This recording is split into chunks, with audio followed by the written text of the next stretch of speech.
Hello दोस्तों, स्वागत है आपका आपके अपने चैनल में। और मैं सतीश आपका स्वागत करता हूं। आज का टॉपिक है हमारा दोस्तों अनसॉल्व्ड इंटरमीडिएट बोर्ड एग्ज़ाम 2022 के जो इंग्लिश के सेट हैं प्रीवियस ईयर के, वो हम स्टडी करेंगे। और आज हम पहला सेट इंग्लिश का इंटरमीडिएट का सेट फर्स्ट 316 ई सॉल्व करेंगे। ठीक है दोस्तों, तो पहले समझ लेते हैं। ये जो आपका पेपर आएगा वो 3 आवर्स एंड 15 मिनट यानी कि 3.25 घंटे का पेपर होगा और मार्क्स 100 नंबर का पेपर होगा। ठीक है ना। ये लिखा हुआ है note first 15 minutes are allotted for the candidates to read the question paper. यानी पहली जो 15 मिनट हैं वो विद्यार्थियों को दी गई हैं पेपर को पढ़ने के लिए। तो केयरफुल्ली सभी को पहले पेपर पढ़ना है। ठीक है। फिर नीचे लिखा हुआ है instructions all questions are compulsory. सारे जो क्वेश्चन है वो सारे के सारे क्वेश्चन आपको करने हैं, कोई भी क्वेश्चन आपको नहीं छोड़ना है। फिर लिखा हुआ है this question paper have 5 section. ये गलत है, मिसप्रिंट है इसमें अनसॉल्व्ड में। 5 सेक्शन ही 4 सेक्शन में आएगा। क्वेश्चन पेपर आएगा 4 सेक्शन में, ए बी सी और डी में, ई में नहीं आएगा, 4 सेक्शन में आएगा। फिर नीचे लिखा हुआ है marks are indicated against question. जो नंबर है, कितने नंबर का कौन सा क्वेश्चन है, वो प्रत्येक क्वेश्चन के सामने उसके नंबर खुले हुए हैं कि कौन सा क्वेश्चन कितने नंबर का है। तो चलिए जल्दी से स्टार्ट करते हैं। सेट फर्स्ट 316 डबल ई का सेक्शन ए।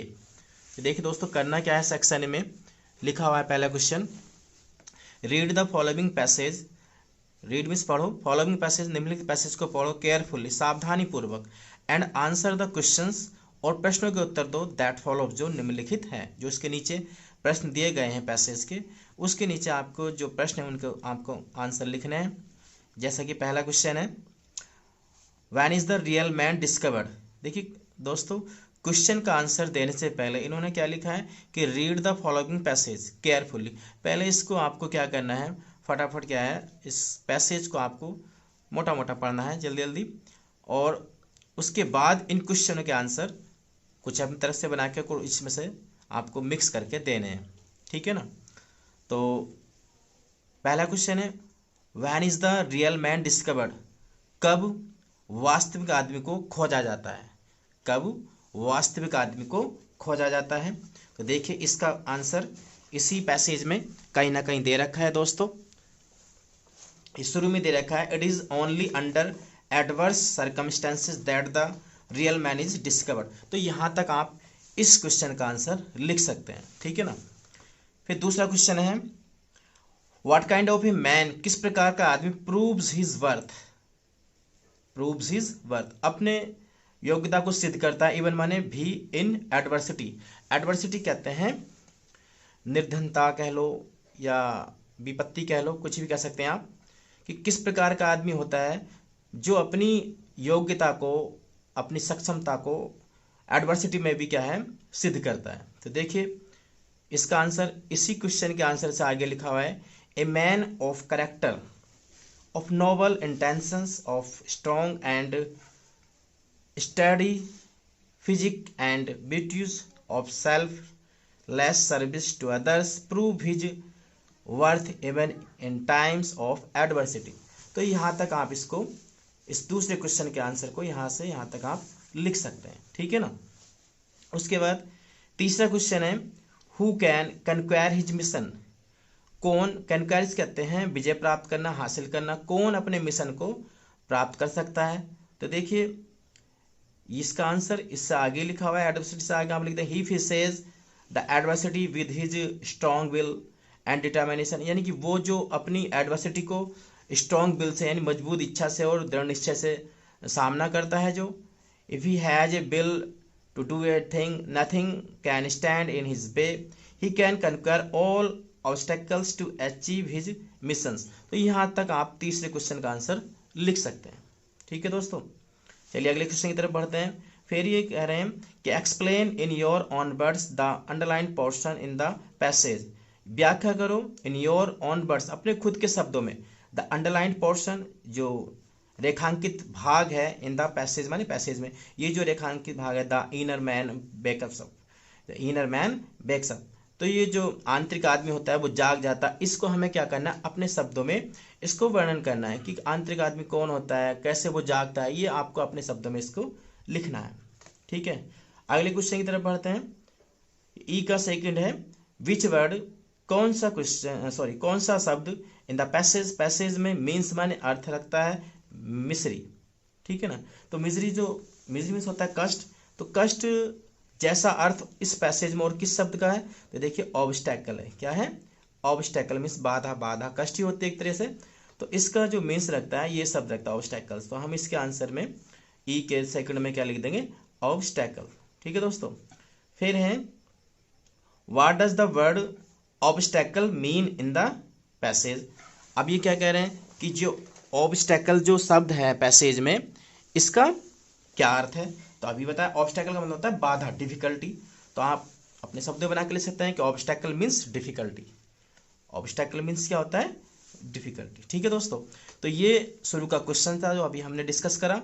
और ये देखिए ये आएगा आपका, ये अंक आगे दिए हुए हैं, नंबर आगे दिए हुए हैं, प्रत्येक क्वेश्चन के आगे कितने नंबर का है, 3 नंबर का ये क्वेश्चन है, 3 का ये है और 3 का ये है और 3 का ये है 12 और 3 का ये है 15 नंबर का आपका ये पैसेज आएगा। बहुत ही शुरू में जो दमदार क्वेश्चन आएगा और आपको ये बिल्कुल भी छोड़ना नहीं है। ठीक है दोस्तों, तो चलिए आगे बढ़ते हैं थोड़ा। सेक्शन बी, अब आपका स्टार्ट होता है सेक्शन बी। तो सेक्शन बी में लिखा है राइटिंग। देखिए इसमें क्या राइटिंग करना है हमें। दूसरा क्वेश्चन है हमारा right an article on any one of the following topics in about 150 words. एक आर्टिकल लिखना आपको दोस्तों, किसी 3-4 आपके आर्टिकल आएंगे, उसमें से किसी एक टॉपिक पर आपको आर्टिकल लिखना है 100 से 150 शब्दों के बीच में। ठीक है ना, मिनिमम 100 हो, मैक्सिमम 150 शब्द हो, या 100 और 150 के बीच में आपको आर्टिकल लिखना है। और आर्टिकल जिस किसी को भी अगर लिखना है तो अभी तो भाई वीडियो में नहीं लिख सकते, और डिस्क्रिप्शन में जाके आपको लिंक मिल जाएगा आर्टिकल का, और वहाँ से आप अपना आर्टिकल, इन सारे के सारे आर्टिकल मैंने वहाँ पे लिखवा रखे हैं, तो आप वहाँ पे जाके आर्टिकल अपने कंप्लीट कर सकते हैं। जैसे कि पहला आर्टिकल है इंपोर्टेंस ऑफ डेमोक्रेटिक वैल्यूज़। इसका मतलब है डेमोक्रेटिक वैल्यूज कहते हैं प्रजातांत्रिक मूल्य। तो प्रजातांत्रिक मूल्यों का क्या महत्व है, इसके बारे में हमें आर्टिकल लिखना है। दूसरा है डबरी सिस्टम, दहेज प्रथा, दहेज प्रथा पे आप आर्टिकल लिख सकते हैं। या योर विजन इन लाइफ, तुम्हारा उद्देश्य, तुम्हारा मिशन, तुम्हारा लक्ष्य इन लाइफ, यानी तुम जीवन में क्या बनना चाहते हो, इसमें आप लिख सकते हैं। ठीक है ना, तो 3 में से 3 या 4 आएंगे आर्टिकल एग्जाम में, उसमें से कोई से एक आर्टिकल पर जिस पर आप ज़्यादा से ज़्यादा लिख सकते हैं, अच्छे से अच्छा लिख सकते हैं बना बना के, उस आर्टिकल को आपको चूज करना है और उस पर एग्जाम में आपको लिखना है। तीसरा क्वेश्चन है write a letter to the editor. एक पत्र लिखो एडिटर को, एडिटर कहते हैं बच्चों संपादक, of A national daily solving your concern over high rise in water tax. आपको एडिटर को एक पत्र लिखना है, नेशनल डेली जो राष्ट्रीय स्तर से डेली छपता है, और क्या दिखाते हुए योर कंसर्न, कंसर्न कहते हैं चिंता, आपको अपनी चिंता व्यक्त करनी है उसमें, over high rise in water tax, जो वाटर टैक्स में जो पानी का जो बिल है, जो पानी का टैक्स है, उसमें हाई राइज हो रहा है, यानी कि उच्च बढ़ोतरी हो रही है, उस समस्या पे आपको एडिटर को पत्र लिखना है। तो जिस किसी को भी पत्र भी लिखना है तो उसके लिए भी आप डिस्क्रिप्शन में जाके हम आपको लिंक मिल जाएगा और वहाँ से आप अपना ये लेटर कंप्लीट कर सकते हैं। ठीक है ना, या में लिखा हुआ है फिर दूसरा letter write a letter to the principal of your college. अपने कॉलेज के प्रिंसिपल को एक पत्र लिखो फॉर ए फी स्टूडेंटशिप, एक फ्री स्टूडेंटशिप, यानी कि फीस माफी के लिए, to enable you to study further, to enable you तुम्हें सक्षम बनाने के लिए, टू स्टडी फर्दर और अधिक अध्ययन करने के लिए। इसका मतलब यह है कि बच्चों कि प्रिंसिपल को अपने कॉलेज के आपको एक लेटर लिखना है कि भाई मेरी फीस माफ़ कर दीजिए ताकि मैं और आगे स्टडी कर सकूं। तो इस क्वेश्चन नंबर 3 के 2 क्वेश्चन आएंगे, ऑप्शन में आएगा, आपका जो मन करे, जो भी लेटर आपको इजी लगे वो आप कर सकते हैं। ठीक है ना, ये भी आपको डिस्क्रिप्शन में मिल जाएगा। फिर सेक्शन सी है ग्रामर का पोर्शन है, इसको देखते हैं। सही से लिखा है चूज द करेक्ट ऑप्शन, सही ऑप्शन चुनो to answer the following question, निम्नलिखित प्रश्नों के उत्तर देने के लिए। ठीक है ना, सही ऑप्शन चुनना है, 4 ऑप्शन है, 4 में से कोई सा एक सही ऑप्शन चुनना है। जैसे कि पहला है क्वेश्चन नंबर 4 का ए है, क्या है, the country ruled by a king. ये हमारा क्या है बच्चों, वन वर्ड है, यहाँ पे वन वर्ड में जवाब देना है कि वह देश रूल्ड माने शासन किया जाता है जिस पर बाई ए किंग, एक राजा द्वारा, यानी कि ऐसा देश जिस पर एक राजा द्वारा शासन किया जाता है, ऐसे देश को हम क्या कहते हैं? तो उस देश को कहते हैं दोस्तों मोनार्ची। क्या बोलते हैं? मोनार्ची। मोनार्च माने राजा होता है, उससे ट्रिक लगा सकते हैं आप। तो मोनार्ची होता है ऐसा देश जहाँ पे एक राजा द्वारा शासन किया जाता है, उसको हम मोनार्ची कहते हैं। डेमोक्रेसी, मैट्रियार्ची, ओलिगार्ची, इनको ये नहीं बोलते हैं, ठीक है ना। दूसरा क्वेश्चन है, तो इसका ए का तो सेकंड हो जाएगा, ठीक है। बी है the phrase at stretch means, ये जो फ्रेज है वाक्यांश है ये एट फ्रेज, इसका मतलब क्या है? तो देखिए बच्चों, एट स्ट्रेच आपके बुक में ही, आपके सिलेबस में है। एट स्ट्रेच का मतलब होता है लगातार, और लगातार का इसमें कौन सा है? कंटिन्यूसली। तो हमारा सेकंड ऑप्शन सही होगा यहाँ भी। एट स्ट्रेच का मीन्स होता है कंटिन्यूसली, लगातार, ठीक है। द सिनोनियम ऑफ लॉडेबल, लॉडेबल का हमें सिनोनियम्स देना है। सिनोनियम्स का मतलब होता है पर्यायवाची, ठीक है ना, जैसा इसका अर्थ है। और देखते हैं चारों ऑप्शन में इसके जैसा अर्थ और किस वर्ड का है। तो देखिए लॉडेबल का मतलब होता है प्रशंसनीय, प्रशंसा के लायक, जिसकी प्रशंसा की जा सके, ठीक है ना। तो ये है प्रेसवर्थी। प्रेसवर्थी माने में क्या होता है? प्रशंसा के लायक, प्रशंसा के योग्य, ठीक है ना, तारीफ के काबिल। डी में क्या करना है? देखिए one should not abuse his father, नीचे लिखा हुआ है विच वर्ड, कौन सा शब्द इन दिस सेंटेंस, इस सेंटेंस में इज माने है एन एरर, एक गलती। यानी इस सेंटेंस में दोस्तों एक गलती है, वो हमें ढूंढनी है, फाइंड आउट करनी है। वो कौन सी है? क्या वो शुड में है, या नॉट में है, या हिज में है, या बन है? तो यहाँ पे आपको बता दूं मैं, ये जो बन आपका सब्जेक्ट है, बन जो होता है ना, ये अस्पष्ट करता होता है। और बन के साथ पॉसेसिव केस हिज नहीं आता, बन के साथ पॉसेसिव क्या आता है? वंस। क्या आता है? वन के साथ आता है वंस आता है, ओ एन, और इसमें अपोस्ट्रोफ एस जोड़ देते हैं, वंस। तो बन के साथ अपोस्ट्रोफ पॉसेसिव केस क्या आता है? वंस आता है, ठीक है ना। तो हमारा जो इस सेंटेंस में जो एरर है वो हमारा क्या में? हिज में है। तो ये हमारा सेकंड ऑप्शन सही होगा, ठीक है ना। नेक्स्ट है द एंटोनिम्स ऑफ स्टेबल, ये मिसप्रिंट है दोस्तों, ठीक है ना। स्टेबल माने वैसे स्थिर होता है, बट स्थिर का यहाँ पे कोई भी एंटोनिम नहीं दिया, इसमें मिसप्रिंट है। ये स्टेल था, स्टेल मिस होता है बासी, बी यहाँ पे मिसप्रिंट है। तो स्टेल मिस बासी होता है, उसका एंटोनिम देना है। तो बासी का उल्टा क्या होता है? ताज़ा। और ताज़ा का हमारा ऑप्शन हो जाएगा चौथा फ्रेश। फ्रेश मीन्स क्या होता है? ताज़ा। तो ये जो बी है ये मिसप्रिंट है, जिन्होंने ये कुछ अनसॉल्व पेपर छापा है उनकी मिसप्रिंट है, ठीक है ना। तो स्टेल का था, स्टेल का हो जाएगा फ्रेश, ताज़ा, ठीक है ना। अब ये क्वेश्चन नंबर 5 है, इसमें क्या करना है? चेंज एनी वन, किसी एक को बदलो, ऑफ द फॉलोइंग, निम्नलिखित में से, टू इनडायरेक्ट स्पीच। ये हमें इनडायरेक्ट बनानी है। देखिए दोस्तों, एग्जाम में 2 इनडायरेक्ट आएंगी, एग्जाम में 2 इनडायरेक्ट आएगी, आपको कोई सी एक को बदलना है, ठीक है ना। अभी हम दोनों को बदलेंगे। तो चलिए इसको थोड़ा समझ लेते हैं कैसे होनी है, कैसे नहीं होनी है। तो दोस्तों देखिए, डाई एंड डेट के हम वीडियो पहले बना चुके हैं। जो लोग आज पहली बार इस वीडियो के माध्यम से जुड़े हैं, हम उनसे यही कहना चाहेंगे भाई कि आप डिस्कशन जाइए और हमारी डाई एंड डेट की वीडियो की आप वहाँ से सीख सकते हैं डाई एंड डेट। तो देखिए पहला हमारा डाई एंड डेट क्या है? ये डाइट है पहला, you said to him, you said to him, तुमने उससे कहा, आर यू ए फूल, क्या तुम मूर्ख हो। तो देखिए दोस्तों यहाँ पर क्या है, ये जो रिपोर्टेड स्पीच है इन्वर्टेड कॉमा में बंद है, ये हमारी इंट्रोगेटिव है, प्रश्नवाचक है। तो ये रूल है प्रश्नवाचक डायरेक्ट स्पीच का इंडायरेक्ट बनाने का, कि जब वाक्य प्रश्नवाचक होता है, इंट्रोगेटिव होता है, तो रिपोर्टिंग वर्ब का जो साइड या साइड टू होता है ये आस्ट में बदल जाता है। तो ये जब आप बनाएंगे तो ये कुछ इस तरीके से बन जाएगा हमारा आंसर 5 का ए, और ए का भी फर्स्ट क्या बन जाएगी इनडायरेक्ट हमारी, कि यू सेड टू को हम बदल देंगे आस्क्ड में। दोस्तों क्या में बदल देंगे? आस्क्ड में। You asked him. देखिए राइटिंग मेरी ऐसी रफ है भाई, राइटिंग ज़्यादा अच्छी नहीं है। तो यू आस्क्ड हिम। अब दोनों वाक्यों को यानी रिपोर्टिंग और रिपोर्टेड स्पीच को हम जोड़ेंगे इफ से, इफ या वेदर से हम यहाँ पे रिपोर्टिंग और रिपोर्टेड स्पीच को जोड़ेंगे, वेदर भी लाते हैं, इफ भी लाते हैं, ठीक है ना। कंजक्शन इफ का यूज़ करेंगे। और ये जो रिपोर्टेड स्पीच है इसके सेंटेंस को हम असर्टिव की तरह बनाएंगे, यानी साधारण करके बनाएंगे। और जब हम इसको असर्टिव बनाएंगे तो पहले सब्जेक्ट यू आएगा, लेकिन यू को हम बदलते हैं रिपोर्टिंग वर्ब के कर्म से, और कर्म क्या है रिपोर्टिंग वर्ब का? हिम। तो ये जो यू है ये हिम से बदल जाएगा, और हिम से हमारा सब्जेक्ट हो जाएगा ही, ठीक है। अब टेंस बदलते हैं। टेंस है हमारा सिंपल प्रेजेंट, और सिंपल प्रेजेंट बदल जाएगा सिंपल पास्ट में। ये सारे हमने नरेशन की वीडियो बनाई है, सारे आपको रूल वहाँ पे मिल जाएंगे। तो आर हमारा चेंज हो जाएगा वाज में, क्योंकि ही क्या है, एक सिंगुलर सब्जेक्ट है, तो ही वाज ए फूल, और ये हमारा लग जाएगा फुल स्टॉप। तो इस तरीके से ये पहली डायरेक्ट स्पीच की इनडायरेक्ट बन जाएगी।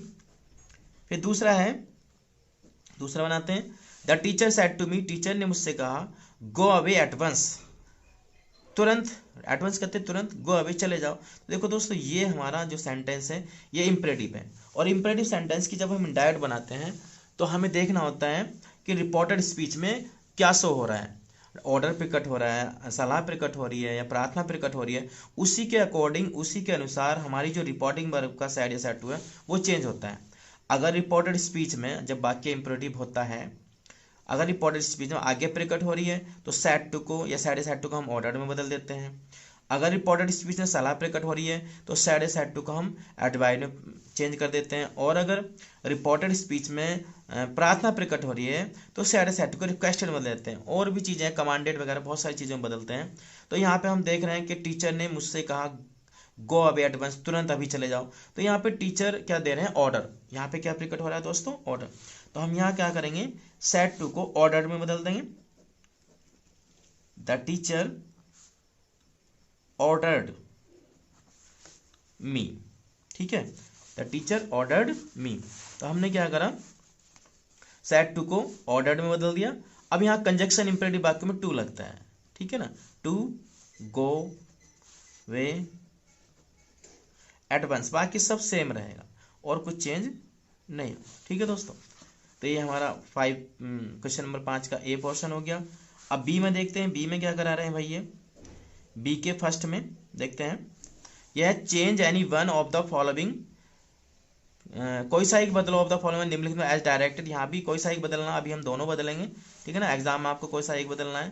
पहले में सेंटेंस में क्या कह रहा है, कंपाउंड सेंटेंस बनाओ, दूसरे में कह रहा है कम्प्लेक्स, तो हम दोनों बनाएंगे।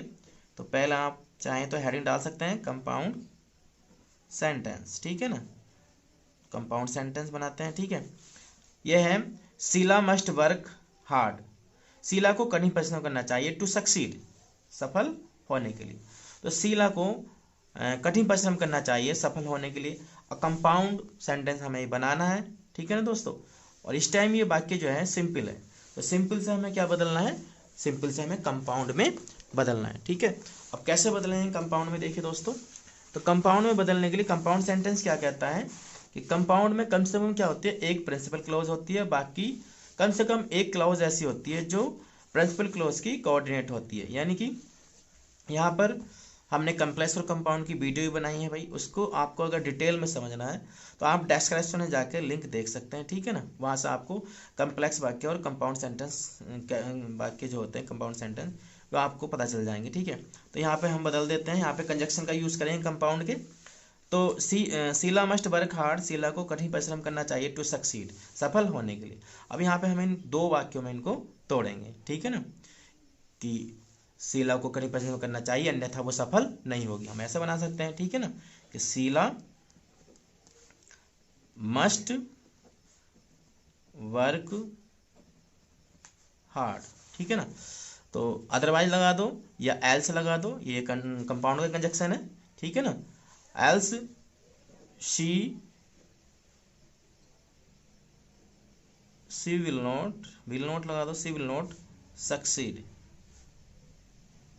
ठीक है, अन्यथा वह सफल नहीं होगी, हम ये ऐसे बना सकते हैं, ठीक है। नेक्स्ट है कम्प्लेक्स सेंटेंस, ये कम्प्लेक्स बना देंगे, इसका कम्प्लेक्स हेडिंग डाल सकते हैं आप। कम्प्लेक्स बनाएंगे, वी ईट टू लिव, हम खाते हैं, टू लिव माने जीने के लिए, हम जीने के लिए खाते हैं, ठीक है ना। तो यह भी देखो एक ही सेंटेंस है, सिंपल सेंटेंस को हम कम्प्लेक्स में बनाना है, यानी दो वाक्य में तोड़ना है कम्प्लेक्स का। ये बी के सेकंड में हमें दोस्तों कम्प्लेक्स बनाना है, ये लिखा हुआ है बी ईट टू लिव, हम खाते हैं जीने के लिए, तो ये हमें बनाना है कम्प्लेक्स। तो देखिए चलते हैं कैसे बनाएंगे इसको कम्प्लेक्स। तो यहाँ आप डाल देंगे आंसर नंबर 5 का बी, और बी का है ये सेकंड हमारा, क्या बनाना है हमें, कम्प्लेक्स,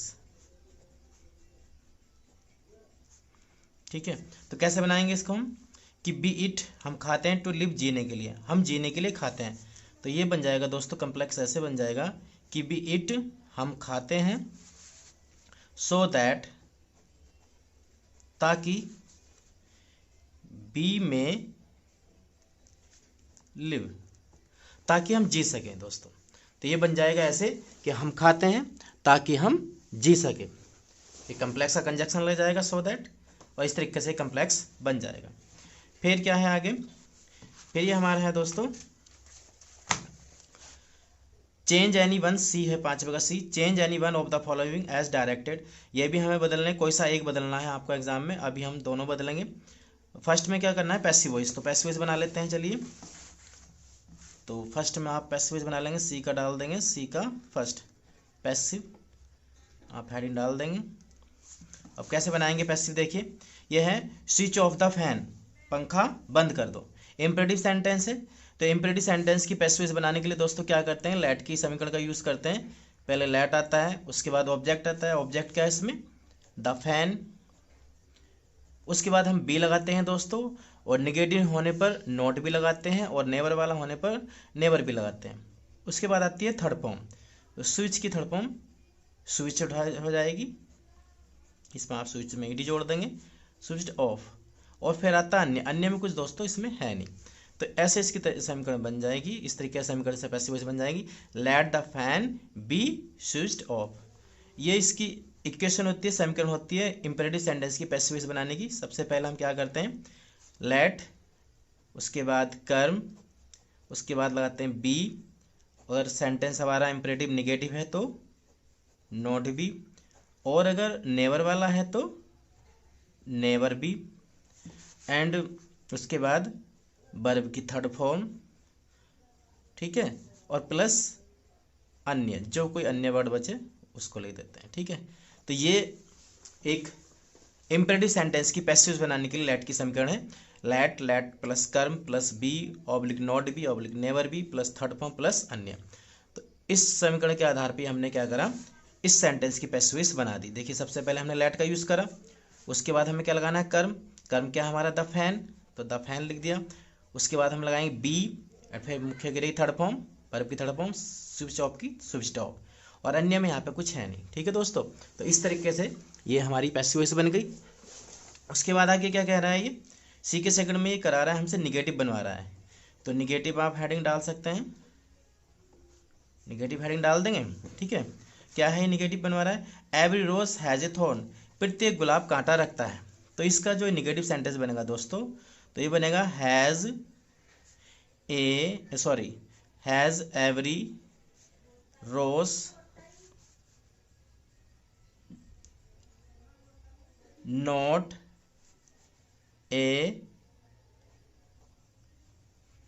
थॉर्न, क्या प्रत्येक गुलाब कांटा नहीं रखता है। इस तरीके से इसकी ये आप सेंटेंस को निगेटिव बना देंगे, has every rose not a thorn, क्या प्रत्येक गुलाब कांटा नहीं रखता है। देखिए दोस्तों इंटर में क्या होता है, इंटर में सेंटेंस का रूप बदलता है लेकिन उसका भाव नहीं बदलता है।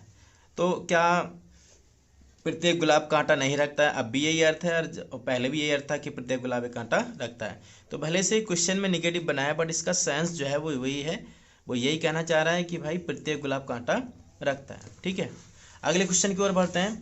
अगला क्वेश्चन है हमारा डी, 5वां का डी है, correct any one of the following sentence, निम्नलिखित वाक्यों में से कोई सा एक ठीक करना है, बट अभी हम दोनों ठीक करेंगे। इसमें आपको ऐसे बता देता हूँ, देखिए यह है 5 शीप्स आर ग्रेजिंग, 5 भेड़ चर रही हैं। तो देखिए दोस्तों इस सेंटेंस में क्या कमी है, सीप एक ऐसी नाउन है जिसका एक वचन और बहुवचन सीप ही होता है, यानी कि सीप का बहुवचन बनाने के लिए उसमें एस का प्रयोग नहीं करते। तो यहाँ से ये सीप को रिमूव कर देंगे और हमारा सेंटेंस क्या हो जाएगा, करेक्ट हो जाएगा, ठीक है ना। इस सीप में से एस हटा देंगे, ठीक है। दूसरा है हिज स्पेक्टिकल्स इज न्यू, उसके चश्मे नए हैं। देखिए दोस्तों स्पेक्टिकल्स एक ऐसी नाउन है जो अपने आप में क्या होती है, प्लूरल होती है, इसलिए इसके साथ इज नहीं आएगा, क्या आएगा, आर आएगा, ठीक है ना। कहने को हम चश्मा कह देते हैं बट शुद्ध जो है वो चश्मे होता है, और चश्मे की अंग्रेजी जो होती है वो ऐसी नाउन होती है जो बहुवचन होती है, इसलिए यहाँ पे इज नहीं आएगा, क्या आएगा, आर आएगा। तो इस तरीके से ये दोनों आप करेक्ट कर सकते हैं। फिर आगे बढ़ते हैं। ई पोर्शन में क्या कह रहे हैं, use any one of the following pairs of words in your own sentence to make the difference in their meaning clear. ये दोस्तों आपके होम फोन्स हैं। होम फोन्स में क्या होता है, ये उच्चारण में तो एक जैसे होते हैं बट इनके अर्थ अलग होते हैं। तो एग्जाम में ये दो पेयर आएंगे, किसी एक पेयर को आपका अपने सेंटेंस में यूज करना है उनका अर्थ क्लियर करने के लिए। अभी हम दोनों का ये अर्थ क्लियर करेंगे, दोनों का अपने सेंटेंस में यूज करेंगे। जैसे कि पहला है आपका ई का फर्स्ट है ये वॉर्न, ये वॉर्न है दोस्तों, ठीक है, इसका एक सेंटेंस बना देंगे। एक दूसरा वॉर्न है BORNE वॉर्न, ये अलग वॉर्न है। पहले इस वॉर्न देखिए, ये बियर, दोनों ही बियर की थर्ड फॉर्म है। ये है बियर जन्म लेना और ये बियर है सहन करना। तो इसको आपको अपने सेंटेंस में यूज करना है ताकि इनका अर्थ क्लियर हो जाए। तो कुछ भी आप बना सकते हैं, जैसे आई वॉज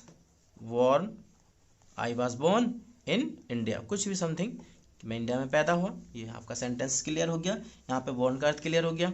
अब इसी सहने की अंग्रेजी को आप थर्ड फॉर्म में बना सकते हैं कि आई हैव वॉर्न, मैंने सहा है, मैं सह चुका हूँ। हिज एटीट्यूड, मैंने उसके एटीट्यूड को सहा है, उसके व्यवहार को सहा है। कुछ भी आप बना सकते हैं, बस इन दोनों वर्डों का अर्थ क्लियर आपके सेंटेंस में होना चाहिए। बनाने को आप कोई भी एक सामाजिक सेंटेंस बना सकते हैं, ठीक है ना। फिर आपका दूसरा है इसमें चेक, CHEC, एक चेक ये होता है और एक चेक CHEQUE, ये एक चेक ये होता है। देखिए चेक ये होता है रोकना और ये पैसे वाला चेक होता है, ये चेक होता है। तो चेक का आप सेंटेंस में यूज कर दीजिए कुछ भी, जैसे आई कैन चेक या आई कैन नॉट चेक, कुछ भी जो सामाजिक सेंटेंस होना चाहिए। I can not check your notebook, कुछ भी समथिंग आप कुछ भी बना सकते हैं सामाजिक सेंटेंस होने कि मैं तुम्हारी नोटबुक चेक नहीं कर सकता हूँ। अब ये चेक का यूज़ कर दीजिए कि आई हैव ए चेक, मेरे पास एक चेक है ऑफ, आप मनी खोल सकते हैं, I have a cheque of 5,000, कुछ भी समथिंग 5,000, ठीक है ना, कि मेरे पास एक 5,000 रुपये का चेक है, ठीक है ना दोस्तों। तो इस तरीके से होम फोन से एग्जाम में आएंगे दो जोड़े, किसी एक जोड़े का आपको यूज करना है, जो आपको हल्का लगे इजी लगे उस जोड़े का आपको अपने सेंटेंस में यूज करना है ताकि उन शब्दों का अर्थ क्लियर हो जाए। यहाँ पे हमने दोनों का अर्थ क्लियर करके बता दिया, दोनों का यूज बता दिया आपको, ठीक है। तो चलिए आगे क्वेश्चन की तरफ बढ़ते हैं। अगला क्वेश्चन है हमारा question number 6, translate the following passage into English. ये निम्नलिखित पैसेज को हमें इंग्लिश में बदलना है, यानी कि ये आपकी स्टोरी है, स्टोरी बनाएंगे दोस्तों। चलिए आंसर नंबर 6 है ये आपका, ठीक है, स्टोरी बनाते हैं। यह हमें पालतू और मूक पशुओं की तरह किसी के पीछे नहीं चलना चाहिए। तो बहुत आसान है, मॉडल का यूज है। We should not follow anyone, हमें किसी को फॉलो नहीं करना चाहिए, किसी के पीछे नहीं चलना चाहिए। किसकी तरह, लाइक पालतू, लाइक पैट एंड मूक, डम्ब एनिमल्स, ठीक है। इस तरीके से आपका सेंटेंस बन जाएगा कि we should not follow anyone like pet and dumb animals. देखिए राइटिंग थोड़ी रफ है बट आपको समझ में आ जाएगी, ठीक है ना, राइटिंग थोड़ी सी मेरी रफ है। तो इस तरीके से पहला सेंटेंस बन जाएगा कि हमें पालतू और मूक पशुओं की तरह किसी के पीछे नहीं चलना चाहिए, यानी किसी को अनुसरण नहीं करना चाहिए, किसी की बात नहीं माननी चाहिए। तो we should not follow anyone like pet and dumb animals. जीवन के संघर्षों एवं आने वाले खतरों को निर्भीकता एवं साहस के साथ सामना करना चाहिए। किसको करना चाहिए, हमें। तो यहाँ भी हम जो सब्जेक्ट अपनी तरफ से प्रोनाउन क्या लगाएंगे, वी लगाएंगे कि वी शुड फेस, हमें सामना करना चाहिए, किसका सामना करना चाहिए, जीवन के संघर्षों एवं आने वाले खतरों का। We should face the struggles में होता है संघर्ष, we should face the struggles of life, जीवन के संघर्ष, और कहेगा और आने वाले खतरों का, एंड फोर्थ कमिंग डेंजर्स, ठीक है दोस्तों। इस तरह से बन जाएगा सेंटेंस ये कि we should face the struggles of life and forthcoming dangers. ठीक है, किसके साथ करना चाहिए? निर्भीकता और एवं साहस के साथ, विद, निर्भीकता की अंग्रेजी लगा देंगे फियरलेसनेस। ठीक है, फियरलेसनेस एंड साहस, करेज एंड करेज। ठीक है, तो विद फियरलेस, ये पूरा सेंटेंस बन गया। We should face the struggles of life and forthcoming dangers with fearlessness and courage. भविष्य चाहे कितना भी उज्जवल एवं लुभावना क्यों ना हो, हमें उस पर भरोसा नहीं करना चाहिए। तो फ्यूचर में be bright and attractive. Future में be bright and attractive, future हमारा ब्राइट या अट्रैक्टिव हो सकता है, but we should not believe it, लेकिन हमें इसका विश्वास नहीं करना चाहिए। ठीक है दोस्तों, भरोसा नहीं करना चाहिए, विश्वास नहीं करना चाहिए। ये सेंटेंस इस तरीके से बन जाएगा।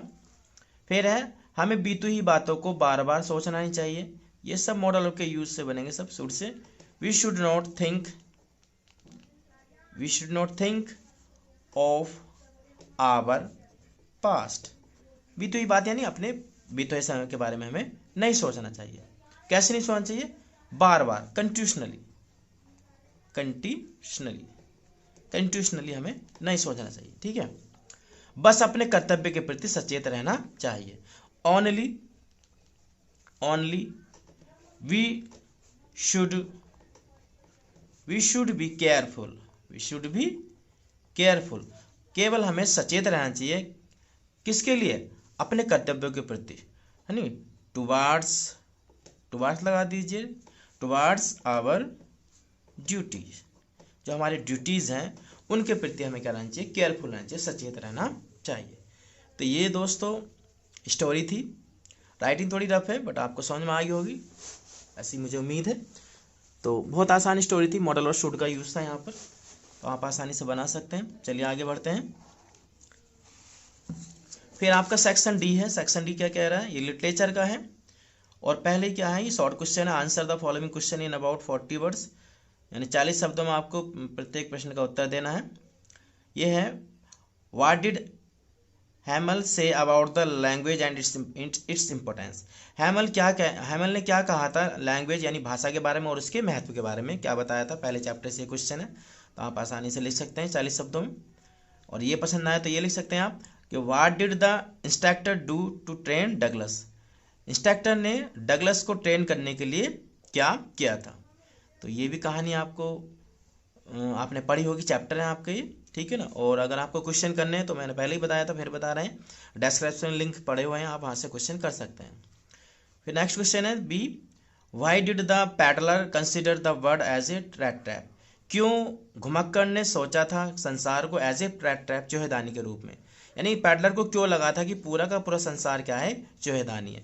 तो ये भी आप क्वेश्चन लिख सकते हैं शॉर्ट में।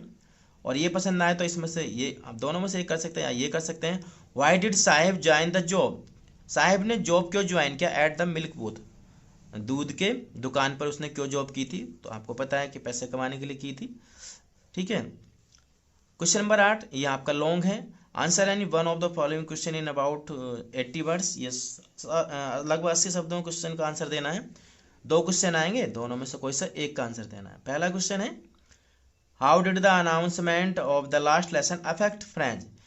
कैसे announcement of the last lesson का जो अनाउंसमेंट था, घोषणा थी, उसने कैसे फ्रेंच को प्रभावित किया था। तो ये लॉन्ग क्वेश्चन है, पहले चैप्टर से कुछ लॉन्ग क्वेश्चन है, इसमें आप बढ़ा चढ़ा के लिख सकते हैं। ये पसंद आए तो ये लिख कर सकते हैं कि व्हाट हैपेंड, क्या घटित हुआ, विद द स्ट्रेंजर, अजनबी के साथ, at the iron master house, iron master के घर पर अजनबी के साथ क्या घटित हुआ था।